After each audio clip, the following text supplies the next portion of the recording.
for the love of food. Today we're going to be making something that is very kid friendly. This is something that I made with Nicole when she was little all the time. And we're using ground beef. So you guessed it, maybe meatballs.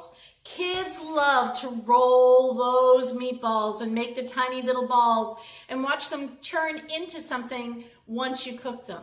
So I'm going to go ahead and show you my ingredients here, and we're going to get started. We're going to make these in no time, fast, food-friendly activity for you and your kids. And by the way, it's delicious. Okay, so we're back. Let's go ahead and first put our ground meat in a pan.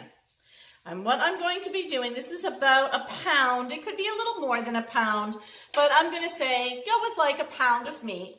And the most important ingredient that we're going to be putting in our meatballs is this grated cheese. Now, I didn't use just any grated cheese. I grated this myself from some Parmigiano Reggiano, so it smells fabulous.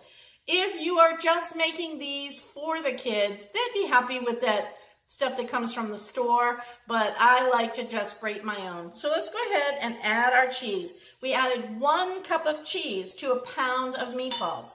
Now, a lot of people think that meatballs contain a lot of breadcrumbs, and that's the mistake that most people make. So what I'm going to show you right now is for every cup of cheese, I'm only using a 1/3 cup of breadcrumbs. So it's not as much breadcrumb as you might think. Now, in my house, we like garlic, so I'm going to be putting in a tablespoon of garlic. Again, if you're making these for the kids, they may not like that much garlic, so you might want to go ahead and just cut back on that. But I'm going to go ahead and put in a whole tablespoon of garlic.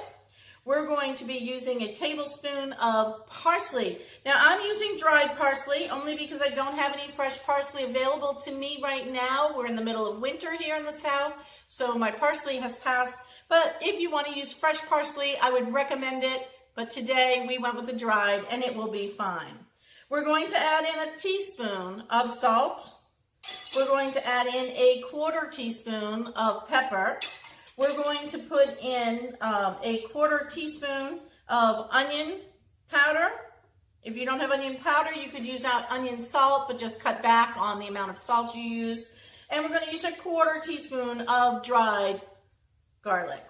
All right, so from there, one other ingredient we need to mix this up is going to be egg. So I have gone ahead and just mixed up 1 egg. So I just beat 1 egg. Now, what I'm going to show you is that this is likely going to take 2 eggs, and that's okay too. So you got to get used to working with your hands if you're going to make these meatballs.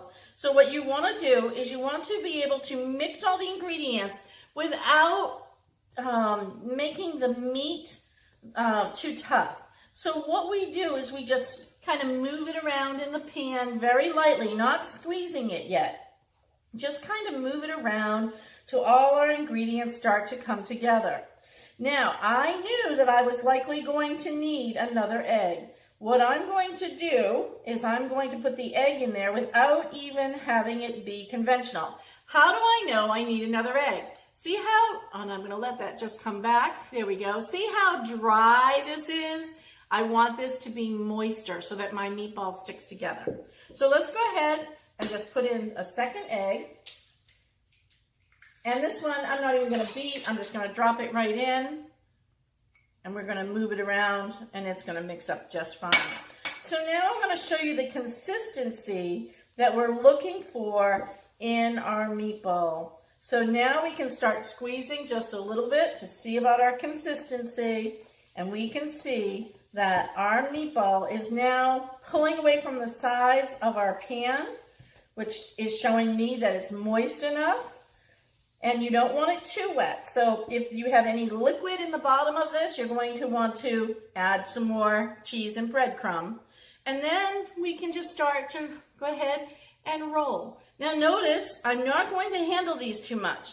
If you're making these with the kids, they're going to want to handle them a lot, and that's okay. Just know your meatball is not going to be as tender as you would like it to be. The more you handle the meat, the less tender it's going to be. Believe it or not, it's kind of a different a concept than, you know, working with some of the other kinds of meat. So we're just going to go ahead and roll them a few times just until we get them formed into a little ball.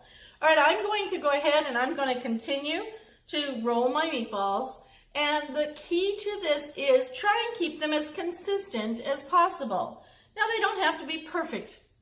Again, if you're making these with the kids, which I highly suggest that you do, then don't worry about them all being perfect, right? Because the whole lesson with kids is cooking should be fun, and we don't want to make them afraid and think that everything has to be perfect, because we all know it's not a perfect world, and cooking is such a great example of that. It can be done not perfect and still be fabulous.